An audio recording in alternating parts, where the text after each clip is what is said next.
Hello, everyone. Welcome to Developing Palates. I'm Aaron Lewis, and with me, as always, is Jiunn Liu. How you doing, Jiunn? Good. So today we are talking about our 2016 Cigar of the Year list, and we're going to do things a little bit differently than maybe some of the other sites do and some of the magazines do. So our 2016 list is going to be a little bit fluid. So it's not, even though we're going to be discussing what's on our list at the moment. The list is not set in stone. So as we continue to smoke 2016 releases, if the cigars qualify based on their score, the list will change. So if something ranks like number 15 on one of our lists, that will change. So the list will continually change. We don't want to keep it locked down based on only what we smoked so far, because as we get into 2017, there's not going to be a lot of releases, I don't think, at the beginning of the year, so we'll still be able to smoke to a lot of 2016 stuff that we haven't gotten to yet. So just to give a little criteria into what it constitutes, qualifying for our list, the cigar had to have been released in 2016. So we are keeping the list concise to 2016 releases, so it's new cigars. It's not just cigars that we smoked in 2016, regardless of the release date. So it's a 2016 only list. So I think some people like that, some people don't like that or don't care. So just want to make sure everybody's clear. It has to be released in 2016. Also, the cigar had to be formally reviewed on our site, because the way that we're doing the list is based on our review score. That's how it qualifies, and that's how it's ranked. It's not a lot of just after the fact kind of deciding the order. The only time where any one of our opinions really matters is if we had multiple cigars that had the exact same score. And at that point, for my list or for Jiunn's list, each one of us is, we constitute the tiebreaker. So if we had 4 cigars that all had the same score, it's completely our choice, our opinion on how we break those ties. But those cigars that had the same score aren't going to be mixed up in the list regarding other cigars that were different scores. So I think that kind of sums it up. You agree? Mhm. Okay. So just want to be really clear on that. So Jiunn and I each had a list. We didn't do a combination list because that would just take an average of our score. And there might be a cigar that Jiunn ranked really high and I ranked really low, and then you kind of take that middle ground, and it would be a little bit pumped up or a little bit dropped down based on what our thoughts were. So we have 2 separate lists. I have my list. Jiunn has his list. That we want to present it that way because since we do our reviews where you get to see each one of our notes and our scores, if your palate lines up with one of us over the other and not both, we want you to be able to see kind of how that shakes out, rather than just saying, all right, here's a combined list. You won't really be able to see what the discrepancies are between scores and things like that. So just want to make it really clear in regards to that. So I thought what we would do is we kind of just do a quick recap of our top 1 through 5. We list 25 each, but just do a quick recap of our 1 through 5s, and then we can kind of chat about different stuff on our list and trends we saw and why things scored the way they did. So I'll just hop into mine real quick. So my top 5 cigars: number 1 is the Crux Limitada Show Exclusive 2016. Number 2 is the Matilde Serena Corona. Number 3 is the Espinosa Pier 28 Habano Robusto. Number 4 is the Davidoff Yamasa Pyramidas. And the number 5 is the Fratello Bianco, the Boxer. So Jiunn, what was your top 5? My top 5. I need the Cigar Dojo drum roll. Not there. All right. So number 1 is the Warped Maestro del Tiempo 6102R. Number 2 is the Illusion Hold 10. Number 3 is the Byron Series Seiko 21 Elegantes. 4, the Barton Trust Mi Querida Ancho Largo. And number 5 is the Mombacho Liga Maestro Double Robusto. So, yep.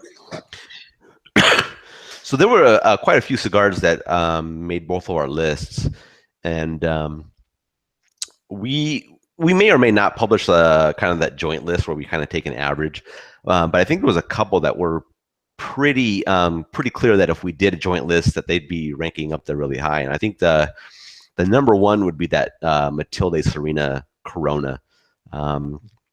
We both ranked it in the 8+ scoring range. So that was a pretty an interesting smoke, I thought, especially for Connecticut. And I think there was a lot of Connecticut's that were released this year, and a lot of them did pretty well for us. I think it was just a really good year for Connecticut shade cigars. What are your thoughts? Yeah, I mean, it's really no surprise for me. I felt like within the reviewed Connecticut shade cigars that we got our hands on, and I feel like we got our hands on a very wide population of Connecticut shades out there. Mm-hmm. That it's Gorilla. I mean, for me, that's kind of what fits my profile, right? Like I like a cigar that's not gonna, for the most part, beat me over the head with strength. I like a good creamy, nougaty, nutty kind of a cigar. So no surprise to me really. But what I didn't expect was the number of Connecticut shade cigars that that I especially would enjoy. Because for me, I think I got like a good, gosh, like 5 or 6 of them within the top 25 that that were Connecticut shades of some sort. Yeah, I think I'm kind of in that same boat. It was a really good Connecticut year. And it's not like traditional Connecticut's where they're kind of in that mild strength range. It's more like kind of medium strength level or above. I don't, not really much in that kind of mild to medium range. So the kind of that new, I don't know what to call it, kind of the new trend of, trying not to be the traditional Connecticut shade type profile is kind of making its way out there, and I think it's being accepted pretty well. I mean, they're being blended well, and they're not all the same. I mean, it's I think that's what kind of one of the knocks that Connecticut shade gets is all the older traditional ones are all, you could probably throw a dart at them and you're gonna get a similar profile for a lot of them. But now there's enough variation with some of the new stuff out there that you can smoke a lot of different ones, and each one kind of has a different area to kind of fit into your rotation for going back to different ones at different times based on how you feel. So one of the things that I noticed on your list was quite a bit of Tabsa presence. And I know we've talked in the past that you're a big Tabsa fan and things like that. So I want to see if maybe you kind of give a little background on why you think maybe that kind of hit for you this year. Sure. I mean, I think I've really Tabsa became a something that was really gaining my interest because this was probably about like a year and a half or so. I started smoking Casa Fernandez cigars, and what I didn't know, and this is something I talked to a lot with like Seth, especially of understanding what Casa Fernandez uses and using the Aganorsa tobacco. And then realizing that guys that I've always liked their cigars, and guys such as Kyle Warped, Diana Relucioni, is dominantly Aganorsa tobacco. Yeah. I just, if anything, it just further confirms to me that I think Aganorsa tobacco is still by far one of the best tobaccos out there, especially. In the using the Criollo Corojo formats, and even with the new Connecticut shades that that Dion and Warped, well, not Warped, that Dion came out with in Illusione. So I dig it. I think it's hard pressed to find, for me, to find any other tobacco out there that's got the depth of flavor, that's got the finish, it's got the body, that's got a fullness and flavor than Aganorsa. Yeah, and don't forget the HVC, kind of in that same same range. So, and that's another thing. It's like, speaking of HVC, so it landed number 9 on my list. But the only reason why it landed number 9 and it didn't break that top 5 was because of the construction issues.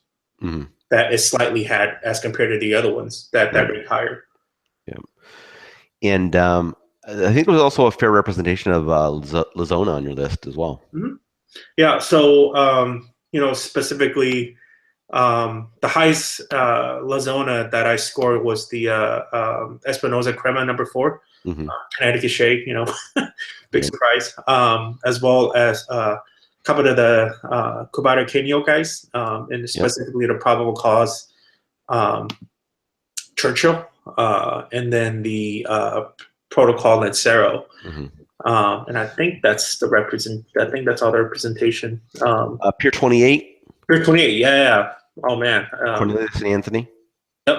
Yeah. So I feel like with La Zona that they just get their hands on really good tobacco.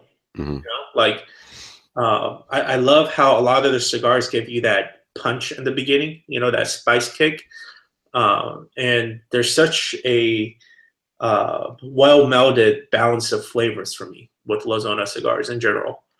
Right. Strong or not, it just hits my palate really well.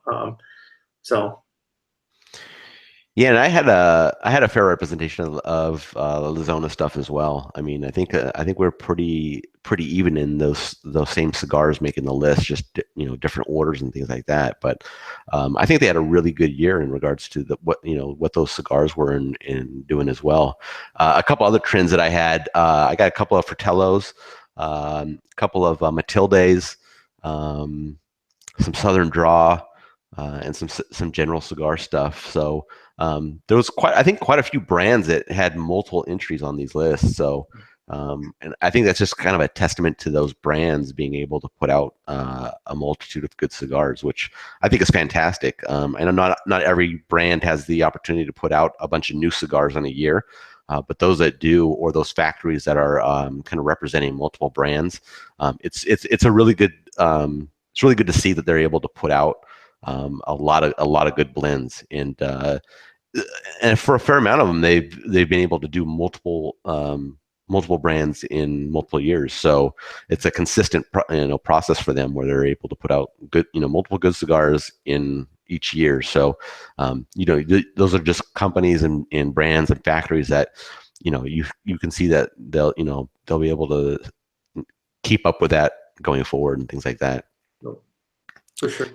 I think one other thing I found interesting about your list was the number of cigars that were kind of on the higher strength level, and I'm just going to say medium and above. I'm not going to say full strength or medium full, but from you, I think mainly being from kind of not from the beginning, but kind of you settled into that Cuban smoking experience where those were the cigars that were your preference, and then as we've been doing the review site. And access to new releases from Cuba is difficult to make happen. So we're doing a lot of non-Cuban stuff, and kind of you getting into that, and kind of you being able to take on those higher strength levels.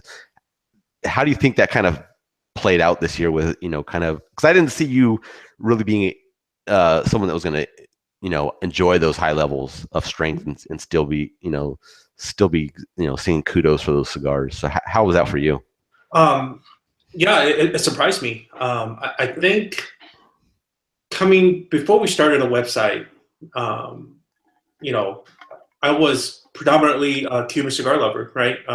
What I really loved about it was overall, if you get a good Cuban cigar that actually combusts well and all that stuff and draws well, which still is an issue, by the way. It's hard to beat that flavor profile. So I'm going to go back to TAPSA and say when I first tried out TAPSA, and I thought, man, I can't believe there's such a richness of flavors in non-Cuban tobacco. Mm-hmm. And that's what kind of got me started.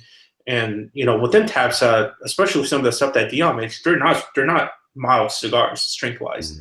Mm-hmm. Many of them, I feel like they reach that medium full level for me. But I've kind of I feel like I've gotten an appreciation for stronger cigars. I also feel like my bitch level has decreased for strong cigars. It just doesn't affect me as much as it used to. I assume that's a function of me smoking more non-Cuban cigars. But I mean, don't get me wrong, I still love Cuban tobacco when it's done right. But top 25 list, stuff like JSK, stuff like the Cornelius Anthony Venganza. I mean, these are powerhouse kind of cigars, but they're also incredibly tasty cigars. Like we just did our review on, for instance, the JSK that Connecticut Shade one. I forget what it was exactly called, but you know, you give me that cigar in the beginning when we started this endeavor, I would have probably crapped all over it and just said, this is way too strong. I can't taste shit Yeah. other than the strength. Um, but now I think, man, when I think of strong cigar, all right, how does it hit my palate, right? Like, is it dry? Is it oily? Is it, you know, a punch in my gut? Is it more of like multiple jabs in my gut? Like whatever, right? Like, you know, I have an appreciation for it of how the strength delivers. Yeah. You know, Were there any cigars that made your list that were a surprise to you? Like something that you, before you smoked, that you don't think you expected that you were going to enjoy so much, that kind of just like it really exceeded expectations for you? yeah. A couple comes to mind. Go back to the JSK stuff. I mean, you know, I'm over here looking at the artwork, and I'm like, well, it's a big ass lion head that smokes a cigar. You know, like, who's this guy, right? Yeah. I know that Ristay had quite a bit of a following on social media, and especially knowing that, you know, he's such a fan of Cuban cigars as well. You know, I was surprised. I mean, he said that I hit the nail on the head when I first smoked his Red Knight and thought, man, since I know this guy likes Cuban tobacco, you know, but he was discouraged by the lack of power delivery and nicotine and strength delivery of them. So I was surprised by that. I was surprised by Mubacho. I mean, um, I've had that Mubacho Tierra Volcan.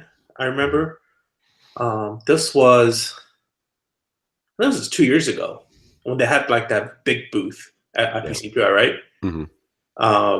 And I didn't really think much of it, but that Liga Maestro was just absolutely well balanced, complex, good transitions, and that really surprised me.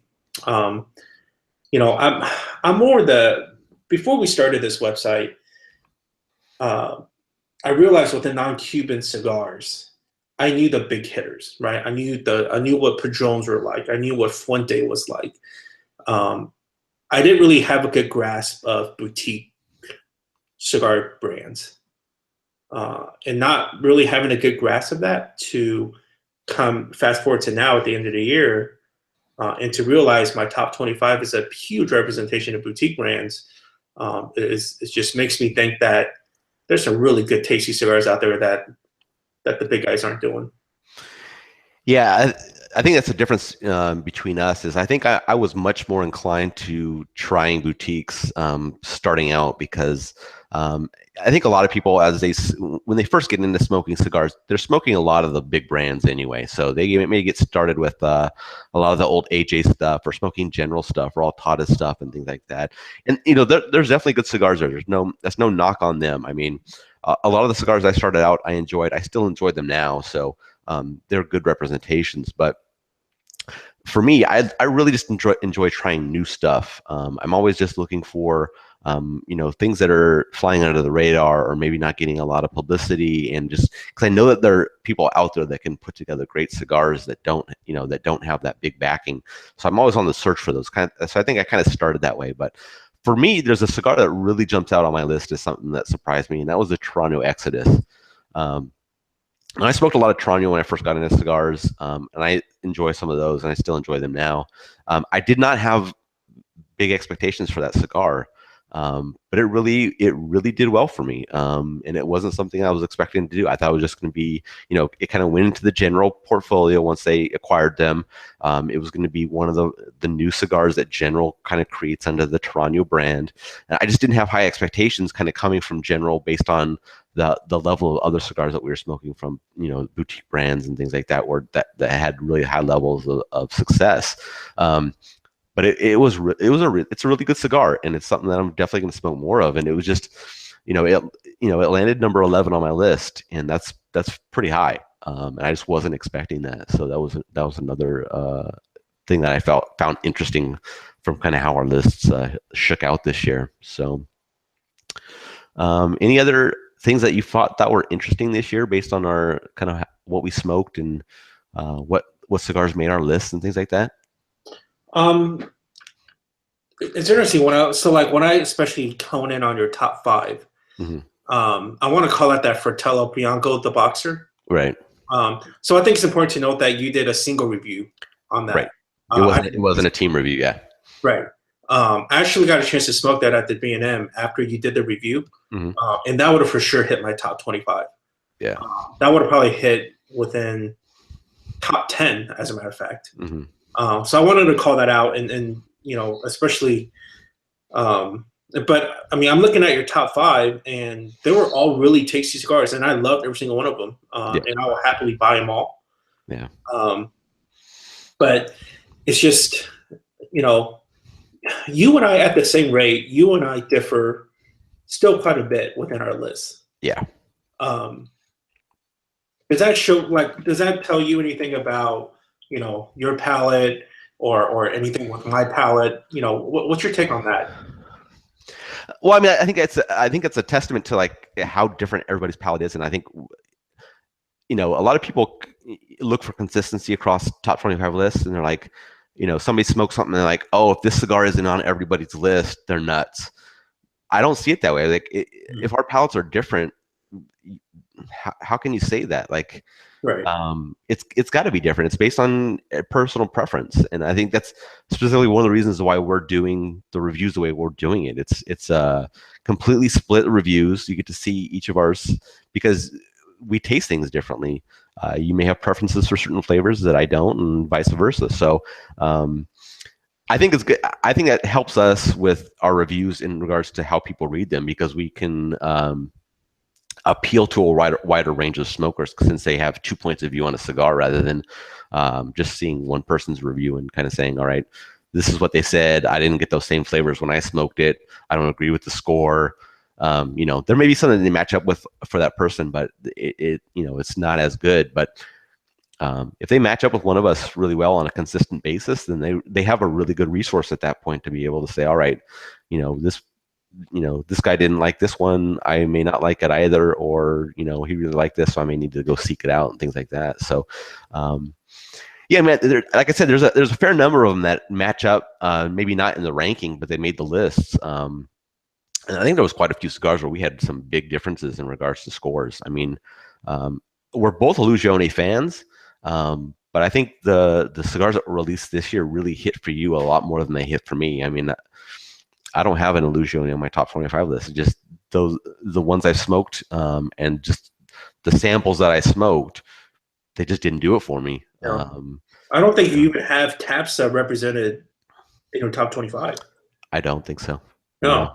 Huh. Yeah, and that's I like Illusione. I like HVC. You know, Warp's really not. I haven't really found a great Warp for me. That's not to say he doesn't make great cigars, because obviously he does. Lots of people like him. They make, you know, number one for you. So I can't say anything bad about it. It's just how it matches up for me. So it just, this year wasn't the Tabs year for me. That's just the way it worked out, and I think that's okay. I mean, no, it is. Yeah, and that kind of brings me, you know, to another point of I wanted to get both our takes on is, so I had a hard time, and sometimes I still do have a hard time of how to rate cigars, right? Like, specifically what I'm talking about is, what is the criterion for scoring like an amazing on a cigar, right? And I'm talking strictly flavors and overall, because I had many chances, many cigars that I scored amazing on the construction. So at one point, I had to really think about that, and I still do think about that. All right, so what constitutes an amazing flavor? So to the guys, to our readers that or watchers that don't know, amazing is the best score that we could give within each subcategory, right? So first third, second third, last third, etc. Overall, I gave out three amazing scores within all the cigars I reviewed this year. And all of them are, I believe, within the first third. So the Warped Maestro del Tiempo, my number one cigar, that's 610 whatever number R, and the Hulk 10, and Cuban cigar, the Diplomatico Bushido. I thought about that, and I stand behind, and I still stand behind giving amazing scores on all of those. I gave out a ton of very good scores. how many, if any, amazing scores did you give out for flavors? In regards to flavor, I gave out 0 this Okay. year, I believe. So what is, can you maybe even, so apparently nothing hit your palate that was amazing this year, right? So far. Yeah. Yeah. Can you reflect back and perhaps tell me what was an amazing flavor score for you? Yeah, so to me, amazing is it's just it blows you away in regards to the fullness of flavor and kind of the combination of flavor. And I'll just kind of go back to maybe like some of the best cigars that I've smoked in the past. So like last year, my favorite cigar last year was the Herrera Esteli Norteño Limited Edition Limitada. The year before that, it was the Herrera Esteli Lancero Limitada. Mhm. And those are the cigars that I kind of use as a reference in regards to like what should be amazing. It should be at kind of how I felt when I smoked certain thirds of those cigars. So based on our scoring scale of kind of that 10 is going to be the perfect cigar where you have an amazing across every category. It just has to be something that wows me. Like I have to be like, and we're able to break those down into each third, and you just say, man, like this third is just fantastic. It's one of the best I've ever smoked, or it's just at that level where you're not sure that you're going to get better than that. And I don't want to use that as a false ceiling because it can be reached because I've had that before. So I just it's hard to explain. You just have to know it internally as to what that level is. But I'm definitely not saying that it's not a reachable score because, like I said, I had it before, and I would have no problem giving that score if I experienced it. I just didn't experience that on any cigar this year in regards to that flavor level. Very good is still an awesome rating. Like, there's no doubt about it. If you could have a very good through each of the flavor thirds, you're gonna have a really high scoring cigar, and there's nothing wrong with that. I mean, I'm not smoking cigars that would rate amazing first third to final third all the time when I'm not smoking for reviews. I mean, I'll gladly smoke cigars that are very good or good through those thirds. It's fine. So you can't always. I mean, I guess you could. You always say I'm only going to smoke amazing cigars all the time because there's plenty of them out there that you could buy. But that's just kind of how I clarify it. I don't know. I'm curious to hear your thoughts on that as well. Yeah, I mean, amazing to me has always been, it is one of the best cigar flavor profiles I've ever had. Mm-hmm. And I haven't had that many. I reflect back to the best cigars I've ever had, and they're all Cuban cigars. And like the Vegas Robina, not Vegas Robina, the Alejandro Robina, that big ass like 7x60 beast that the old man rolled himself. I think about 2001 Areda Mundo Tainos, another Cuban cigar. I mean, these are just flat out lights out cigars for me. Mm-hmm. Perhaps some of the original release Bajiques as well, in which the new ones just absolutely suck. I don't even know why the hell people buy it. So when I reflect, so that is my benchmark, right? Mm-hmm. So when I gave the amazing scores on the first thirds of the Bushido, the Warped, the Whole 10, it reminded me of smoking those cigars. Mm-hmm. So that's how I was able to pick those. And it's not the flavor profile; it's the enjoyment level, right? Yeah, I mean it's both, right? It's so. I was talking to some of the other guys in social media at how they ultimately decide if it's something that's, essentially perfect, right? Flavor profile for them. Mm-hmm. And some of them will say personal profile. Some of them will say it's that mixed with complexities, transitions, etc. But all of these things are not. It's one flavor doesn't fit, one palette doesn't fit all for all of those, right? Yeah. So I also think that I score higher than you in general, mm-hmm. right? So that has something to do with it. I mean, I'm looking at my top 25, and my range is from the lowest of 7.4 to all the way up to 9. And about 17 of the 25 hits in the 8 range. Right. In the mid-8 range. Whereas you, on the other side, you go range from the highest of 8.2 to a flat 7. Mm-hmm. And probably about 80 to 90% of your top 25 scores are in the 7 range. Yep. Right. So, I think my barometer of very good for flavors is a lot higher. I score those more than you do. Right. But that doesn't mean that, how do I put it? It doesn't mean that you and I think that within the cigars that are top 25 are any better than the other one thinks. You know what I mean? Yeah. Yeah, because it's interesting because that like your number 25 would be my number 12 based on scores, right. And that's there's nothing wrong with that. It's just kind of how you do the rankings, and how you score those things. I'll completely admit it. I'm a tough critic, and I think that for me that's necessary when I'm reviewing cigars. Like I'm not. We're not doing it blind, so that we know who it's from, we know who put it together, all that stuff. But we're doing our best to not let any kind of relationships, wanting to be friends with people, any of that kind of go into that scoring process. And I take it very seriously to make sure that I'm not trying to allow any biases to kind of sneak into those scores. I mean, I can like someone a ton. I could be friends with them. I could see them every day, but I'm going to give the score based on the experience. I'm not. I can't let that, because then I feel like I'm compromised. And at that point, when I feel like I'm compromised or somebody else thinks I'm compromised, I think then the reviews don't mean anything anymore. If I'm just pumping up people because I like them, I want them to succeed. That's not fair to me. It's not fair to them. Now, whether they see it that way or not, that's different. I mean, they, maybe some of them provide us cigars, or the cigars that we buy on our own. To me, that means nothing. I could get a cigar from somebody and I'm still going to give the same review. I just have to, I have to give how it makes me feel, how I enjoy it and things like that. So, I have the same sentiment. yeah. You see that within my list, all the Illusioni that we review this year hit my top 25, right? Jiunn doesn't pay me.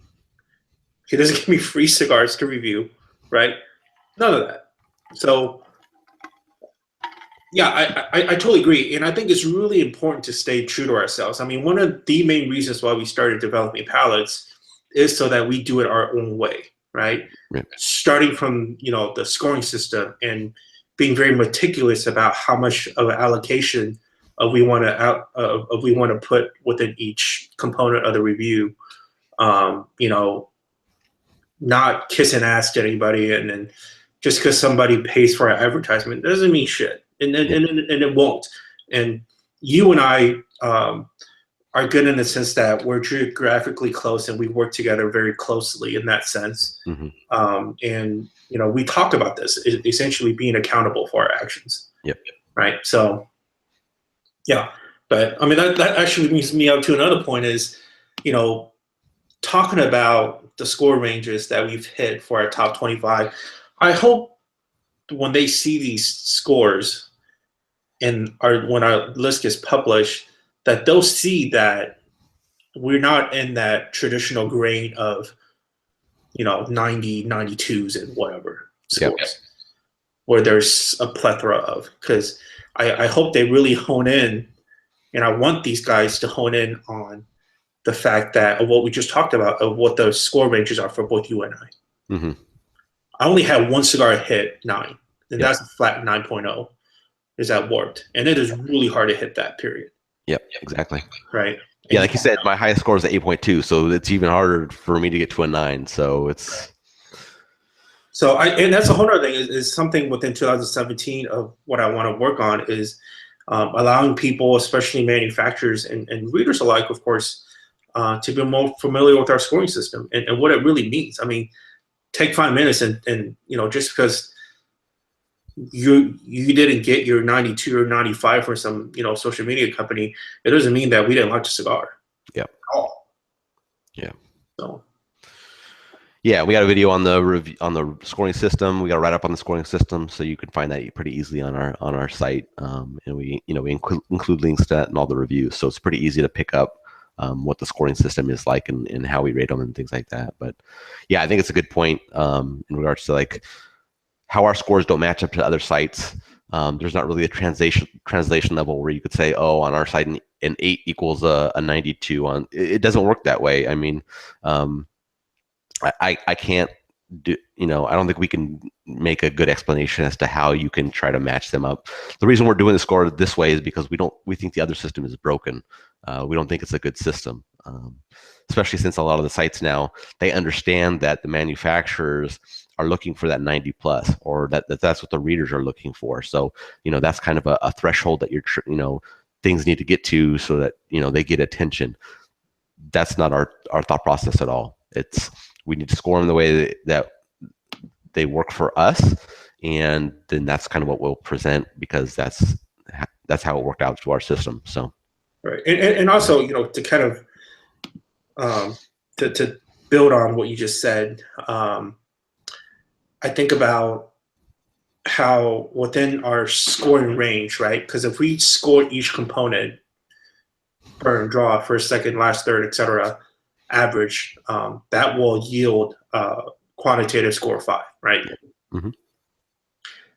Put that in a perspective. With that in perspective, you look at all our top 25 cigars for both for both of us, knowing that the lowest bottom is in the low 7s. We smoked some pretty damn good cigars this year. Oh yeah, there was a ton of good cigars that came out this year. And as a matter of fact, I'm looking at our sortable list on our website, and I'm looking at stuff that hit below a 5. For you, there's only like 4 or 5 of them. Yep. And it's about that for me as well. Yeah. Right. I mean, I'm sure there's plenty of cigars that would score less than 5. It's just based on what we reviewed. Sure. And I think our target is to smoke cigars that we think are going to do well and things like that. I mean, we want to present cigars because the cigars that aren't going to do well, they're just not going to do well in the market in general, usually, unless they have a bunch of, marketing background and things like that behind them to try to pump them up. So our goal is to focus on reviews for what people want to know about, and that are going to do well, and that are going to have a good push in the industry and things like that. So, yeah. And that gives you guys, if you guys have the question of why do we pick these cigars reviewed thus far for calendar year 16, is exactly what Aaron said, is what we feel like is going to make a splash, that's going to be contenders for top 25 lists of what we enjoy, things of that nature. Yeah, and the other thing to keep in mind is we can only smoke so many cigars in a year. I mean, there were so many more cigars that came out in 2016 that we haven't gotten to yet, that we're not going to be able to get to all of them. It can't happen in a year for us, and it can't happen for a lot of people. So it's not like I don't think there's any site or any magazine that can smoke through everything that came out in the year to be able to give a complete rating on everything. It's not really feasible. So we can only smoke as many as we could smoke, and that's what we're rating based on what's available to us in our time frame. So there may be cigars that would make our list that we just didn't get our hands on. We couldn't find it, whatever the case may be, or just based on what we have in the queue, it just wasn't going to be able to fit in time wise. So there's that criteria needs to be known, is we can only smoke what we could smoke, and that's what we have to put our list together with. So yeah. Any other closing thoughts from you on this?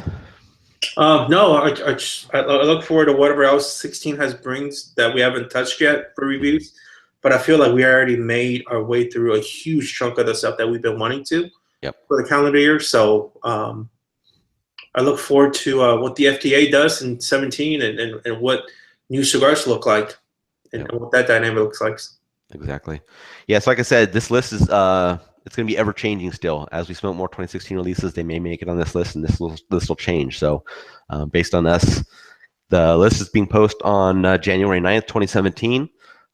But it may change after that, or it may not change. It just depends on what we smoke and how it scores and things like that. But we'd love to hear any questions, comments. You could do that on this YouTube video or on the website for the posting where our lists are shown.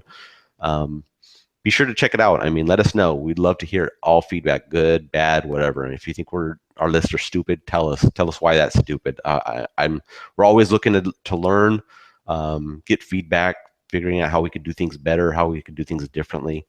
We're really trying to push the envelope in regards to what a review site can do, what a scoring system can do, all that kind of stuff. So we'd love to hear feedback on everything. So is that it, Jiunn? That's it. All right. Thank you, guys. I really appreciate your time watching. Like I said, give us feedback. We always love hearing it. We hope you had a great smoking time in 2016. 2017, I think, is going to be great as well. So lots of good stuff to look forward to. We'll catch you on all of our other video recaps. And we'll be sure to do this again next year for all the 2017 releases. Thanks a lot for joining us. Talk to you guys later.